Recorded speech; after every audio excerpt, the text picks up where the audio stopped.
তোমার কাছে বর্ষা মানে হয়তো বৃষ্টি ফোঁটা, আমার কাছে বর্ষা মানে মেঘের মৃদুরতা। তোমার কাছে বর্ষা মানে আষাঢ় নয়তো শ্রাবণ, আমার কাছে বর্ষা মানে 12 মাস 13 প্লাবন। তোমার কাছে বর্ষা মানে হয়তো একটা ছাতা, আমার কাছে বর্ষা মানে রবি ঠাকুরের গান, গল্প, কবিতা। নমস্কার, বৃষ্টি স্নাত একেবি টিভির সাহিত্য বাসরে সকলকে স্বাগত। আমাদের সঙ্গে আছেন আমন্ত্রিত কবি, রাজ্যের বিশিষ্ট কবি দীপান্বিতা সেনগুপ্ত। তোমাকে স্বাগত আমাদের এই অনুষ্ঠানে দিদি। নমস্কার।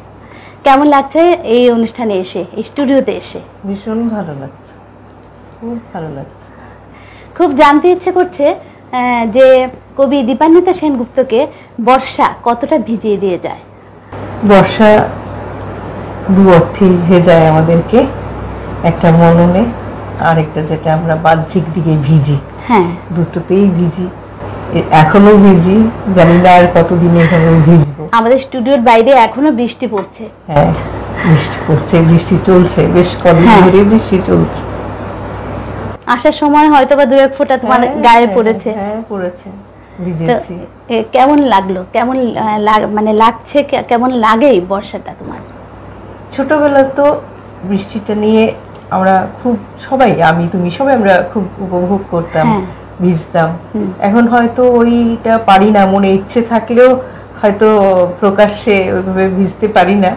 তবুও যখন ভিজেই যাই ওইটাও একটু এনজয় করি, ওইটাকে, ওই বৃষ্টি ভেজাটাকে ভালো লাগে। হ্যাঁ, আর ছোটবেলাতে ভিজতামই, সেটা তো সত্যি কথা বলতে কি, হ্যাঁ, অন্যরকম ছিল, অন্যরকম ছিল। দিদি, বর্ষা মনে হয় আমাদের প্রথম প্রেমিক বা প্রেমিকা। হ্যাঁ, তাই না? বর্ষাতেই আমাদের ছোটখাটো বসন্তে যেমন প্রেমের সৃষ্টি হয়, তেমনি বর্ষাতেও আমাদের প্রথম দিককার যে কোনো কিছুর প্রতি একটা প্রেম, ভালোবাসা। প্রেম মানে তো শুধু নারী পুরুষের প্রেম নয়, সেটা প্রকৃতির প্রতি প্রেমও হতে পারে, ঈশ্বরের প্রতি প্রেমও হতে পারে। তো আমাদের ওই দুটো সময়, বসন্ত আর বর্ষা, আমাদেরকে নাড়িয়ে দিয়ে যায়। একদম। শুনে নেব একটা বর্ষার কবিতা, খুব ছোট্ট একটা, অনেক পুরনো লেখা। আচ্ছা, আয়োজন। আচ্ছা। কান পেতে শুনি ওই গুরু গুরু গর্জন, চোখ মেলে দেখি শ্রাবণ আকাশ জুড়ে জমাট মেঘের জোরসোর আয়োজন। সকাল দুপুর যখন তখন 2-1 পশলা পড়ছে ঝরে, দীর্ঘ তপ্ত মাটির গন্ধ মম করে। এবেলায় মন যে আর রয় না ঘরে, চল না সখী একটি বেলা কাটিয়ে দিই উঠোন জুড়ে বৃষ্টির সাথে হুটোপুটি করে। বাহ, দারুণ, অসাধারণ একটা কবিতা, বর্ষার কবিতা আমরা শুনলাম। আসলে বর্ষা মানেই কাগজের নৌকা ভাসিয়ে দেওয়া, বর্ষা মানেই খিচুড়ি ইলিশ ভাজা, বর্ষা মানেই মন কেমনের দিন, বর্ষা মানেই লতা মঙ্গেশকরের আষাঢ় শ্রাবণ মানে না তো মন, তাই না? একদম একদম একদম মনের কথা বলেছো তুমি, একদম। আর বর্ষায় দেখবে আমাদের আরেকটা আমি সংযোজন করছি, শ্রীকান্ত ভট্টাচার্যের গাওয়া 7-8 দিন তোমায় দিলাম, ওই গানটাও কিন্তু খুব রিলেট করে। একদম একদম। বৃষ্টি তোমায় দিলাম, একদম, ওই গানটাও খুব রিলেট করে। আচ্ছা, এই বৃষ্টি নিয়ে আমাদের অনেক স্মৃতি, সেটা কৈশোরেই হোক যৌবনেই হোক, অনেক স্মৃতি আমাদের আছে। হ্যাঁ, আছে, থাকবে, হ্যাঁ, কম বেশি থাকবেই। তো তোমার কি এরকম কোনো মধুর স্মৃতি আছে যেটা এখনো নাড়া দেয়? যেটা এখনো বলতে, আমরা দেখো যখন স্কুলে যেতাম, যাওয়ার সময় আমরা হয়তো রিক্সা চেপে বা তখন টাউন বাস ছিল, আমরা ওইভাবে চলে যেতাম, কিন্তু আসার সময় বৃষ্টির দিনে আমরা বিশেষ করে হেঁটে আসতাম। হেঁটে আসার কারণটা হলো সবাই মিলে খুব মজা করে পুরো ভিজে সবসময় হয়েছে, এটা বাড়িতে এসে বকুনি খাওয়া, ওইটাও খেতাম, ওইটাও একটা মজা, ওইটা মানে ভুলি না। তখন ওই সময়টা ছিল আমাদের ক্লাস 9-10 এ পড়ার বয়সটা, বকুনি খেতাম সামনে, মাধ্যমিক এভাবে বৃষ্টি, কাদা জল যদি গায়ে না লাগে তো সেটা কিসের শৈশব, সেই কিসের শৈশব।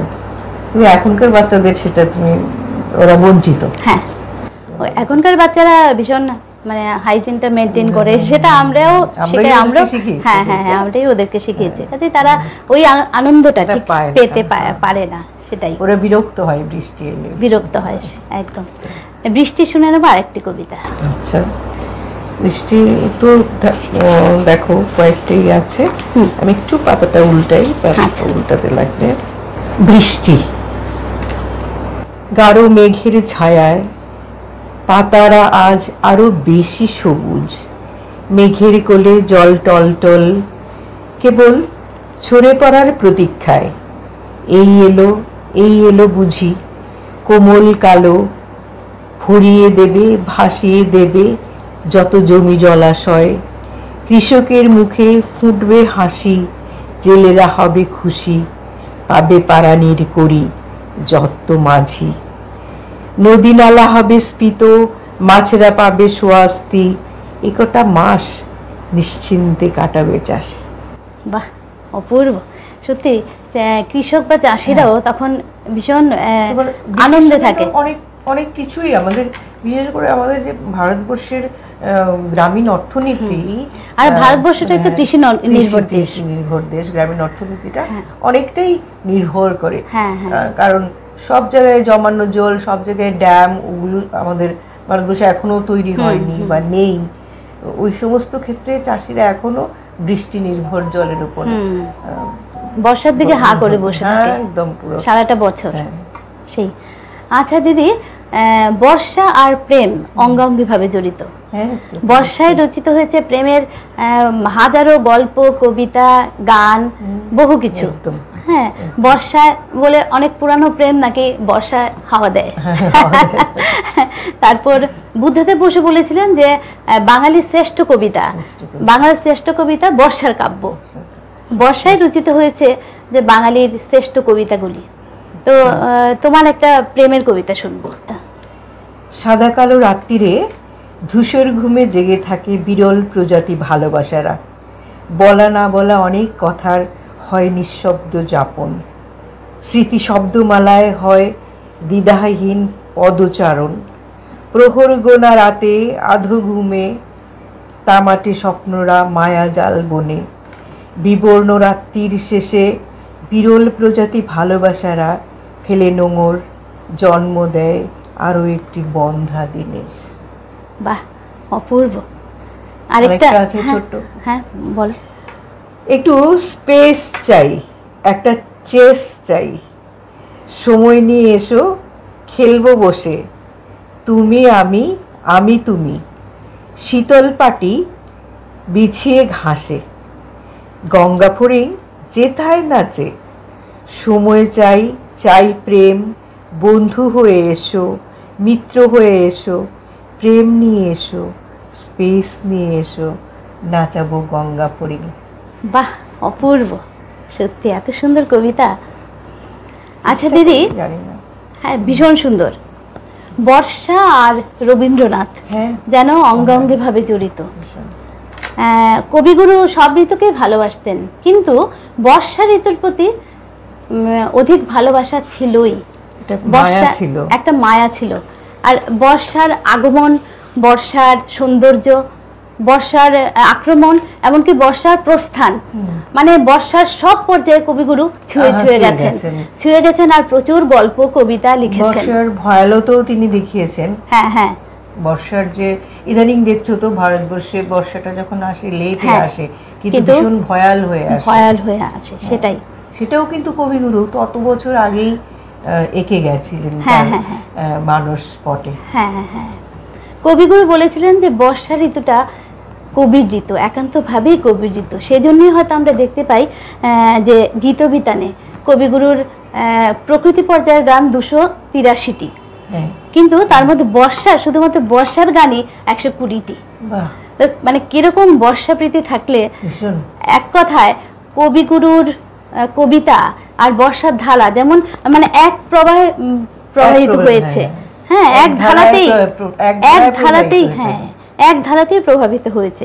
তো কবিগুরু ছাড়া বর্ষা উদযাপন আমরা করতেই পারি না, এটা সফল হয় না কবিগুরু কবিতা ছাড়া। তো তো কবিগুরুর একটা কবিতা যদি তুমি পড়ো। এটা তোমার গীতাঞ্জলি কাব্যগ্রন্থের পৃষ্ঠা নাম্বার 377-78 আছে কবিতাটা। বর্ষার রূপ। আজ বর্ষার রূপ হেরি মানবের মাঝে, চলেছে গরজি, চলেছে নিবিড় সাজে। হৃদয়ে তাহার নাচিয়া উঠিয়া ভীমা, ধাইতে ধাইতে লোভ করে চলে সীমা। কোন তারনায় মেঘের সহিত মেঘে, বক্ষে বক্ষে মিলিয়া বজ্র বাজে। পুঞ্জে পুঞ্জে দূর সুদূর পানে, দলে দলে চলে, কেন চলে নাহি জানে, জানে কিছুই না। মহাদ্রিতলে গভীর শ্রাবণে গলিয়া পড়িবে জলে, নাহি জানে তার ঘন ঘোর সমারোহে। কোন সে ভীষণ জীবন মরণ রাজে, ঈশান কোণেতে ওই যে ঝড়ের বাণী। গুরু গুরু রবে কি, গুরু গুরু রবে কি করিছে কানাকানি। বাহ, মানে গুরু গুরু রব, তাও আবার কানাকানি। কি সুন্দর। গুরু গুরু রব মানে তো সাংঘাতিক একটা, হ্যাঁ, গর্জন। কিন্তু গর্জন নয়, সেটা কানাকানি। হ্যাঁ, কি সুন্দর কবিতা। আর একটু আছে, ধরো আরেকটু, এটা তো মানে সবাই জানে, ওটা বহু মানে পঠিত বা বহু শ্রবণ, যেটা আমাদের সবার খুব প্রিয়। প্রথম প্রেমে পড়লেই লোকে এই কবিতাটাই আওড়ায়। আচ্ছা। সোনার তরীর কয়েকটি পংক্তি। আচ্ছা। গগনে গরজে মেঘ ঘন বরষা, কুলে একা বসে আছি নাহি ভরসা। রাশি রাশি ভাড়া ভাড়া, ধান কাটা হলো সারা। ভরা নদী খুরো ধারা, খর পরশা। কাটিতে কাটিতে ধান এলো বরষা। এইটা যে কি হয়, এটা পড়লে, এটা কেউ পাঠ করছে বা কেউ রিসাইটেশন করছে, শুনলে যে ভেতরটা কি হয়, মানে মৌসুমী তোমাকে আমি একদম একদম একদম সবার হয়, তোমারও হয়, আমারও হয়, সবার হয়, প্রত্যেকটা মানুষের। এটা একটা মানে অন্যরকম কবিতা। বাঙালি মাত্রই রবীন্দ্রনাথ, রবীন্দ্রনাথ মাত্রই বসন্ত, বর্ষা, প্রেম। যদিও ওনার প্রচুর বিরহ আছে, প্রচুর কিছু আছে, আসলে আমরা তো কবিগুরুকে ছাড়া, কবিগুরুকে আশ্রয় করতে হয় সবকিছুতে, আশ্রয় করতে। আমরা যাপন প্রণালীতে ওনাকে, আমাদের যাপন প্রণালী, হ্যাঁ, ঘুম থেকে ওঠার পর থেকে একদম ঘুমানো পর্যন্ত সবকিছুতেই রবীন্দ্রনাথ আমাদের রয়েছে। সর্বকালের আধুনিক কবি, ভীষণ। মানে তখনকার সময়ে কিরকম আধুনিক ছিলেন, এটা এখনো মানে ইয়াং ছেলে সমানভাবে প্রাসঙ্গিক। হ্যাঁ, খুব মানে ফলো করে এখনো, একদম একদম। বৃষ্টি হলে বা আকাশে একটু মেঘ হলে এখন আমরা গেয়ে উঠি যে মনোমোর মেঘের সঙ্গীত, কিংবা হৃদয় আমার নাচে রে আজকে, মানে এগুলো তুলনা হয় না, কবিগুলো অতুলনীয়, সত্যি খুব সুন্দর, মানে ভাষায় প্রকাশ করা যায় না। একদম, আমরা ডাইন হার্ট ফ্যান। একদম একদম। শুনে নেব তোমার আরেকটা কবিতা, রাগ আনন্দ। বৃষ্টি ভেজা কালো পিচ্ছিল পথ গ্রামের বুক চিরে চলে যায়। ভেজা বাতাসে ভেসে থাকে কুচরো ফুলের মহার্ঘ সুবাস। মন মাতানো দামাল হাওয়ায় আরো বেশি গ্রহণীয় হয় তার আঁকা বাঁকা চলা। মন ভরে থাকে কি জানি এক অজানা কুহকে। সিক্ত দীঘল কালো চুলে চুমো খায় কুচরো ফুলের থোকা। ভিজে বাঁশপাতারা নুয়ে পড়ে, লেপ্টে থাকে মাটির বুকে, নেয় নরম মাটির সুঘ্রাণ। উথাল পাথাল আন্দোলিত হৃদয় হিল্লোড়িত হয় বর্ষণ সিক্ত পাতার ছোঁয়ায়। সাদা কুচরো ফুলের মিষ্টি সুবাসে আগামীর সোনালি স্বপ্নে হরষিত মন দীর্ঘস্থায়ী আলাপন করে রাগ আনন্দের। অপূর্ব। আসলে আমি একটু যেখানে চাকরি করতে যাই, কর্মস্থল সেটা একটু দূরে, তো আসা যাওয়ার পথে সেখানে প্রকৃতিটা বেশি উপভোগ করতে পারো, উপভোগ্য হয় আমার জন্য। আর আমি করিও, আমি বৃষ্টির সময় জানালা দিয়ে বাইরেই থাকি। ওনারা ধরো গল্প করছে বসে বসে নিজেরা, আমি বাইরেটাই দেখি। তার জন্য তো তুমি কবি। তার জন্য কবি, ওইটাই আমাকে প্রেরণা দিয়েছে, মনটাকে অন্যরকম ভাবে তৈরি করে নিয়েছে। সেই বর্ষা, বর্ষা নিয়ে তৈরি হয়েছে কবিদের মানে হাজার হাজার কবিতা, গান, গল্প, এমনকি জীবন স্মৃতি পর্যন্ত কবিগুরু লিখেছেন। সেই বর্ষা আমাদের প্রতি পলে পলে, প্রতি ক্ষণে ক্ষণে আমাদের ভিজিয়ে দিয়ে যায়। আমার মনে হয় আপনারাও ভিজেছেন আমাদের সঙ্গে, তাই না? আজকে আমাদের সময় এ পর্যন্তই। সময় আমাদের ইশারা করছে অনুষ্ঠান শেষ করার। তোমাকে অনেক অনেক ধন্যবাদ দিদি, আমাদের তোমার গুরুত্বপূর্ণ সময় থেকে আমাদের একটু সময় বের করে দিয়েছো। ঠিক আছে, তোমরাও আমাকে সময় দিয়েছো, আমাকে এখানে এনেছো, আমন্ত্রণ করেছো, এনেছো নয় আমন্ত্রণ করেছো, সেজন্য আমিও তোমাদের সকলের প্রতি, একেবি টিভির প্রতি, টিভির কর্ণধারের প্রতি, সকলের প্রতি আমার বিনম্র শ্রদ্ধা এবং কৃতজ্ঞতা জানাই। কেমন লাগলো আমাদের এই বর্ষার স্পেশাল এপিসোড? নিশ্চয়ই ভালো, আমাদের জানাবেন। আর আপনাদের প্রতি অনুরোধ রইল যে বর্ষা ভিজুন, বর্ষার প্রেমে পড়ুন, বর্ষার কবিতা লিখুন। আজ এ পর্যন্তই, নমস্কার।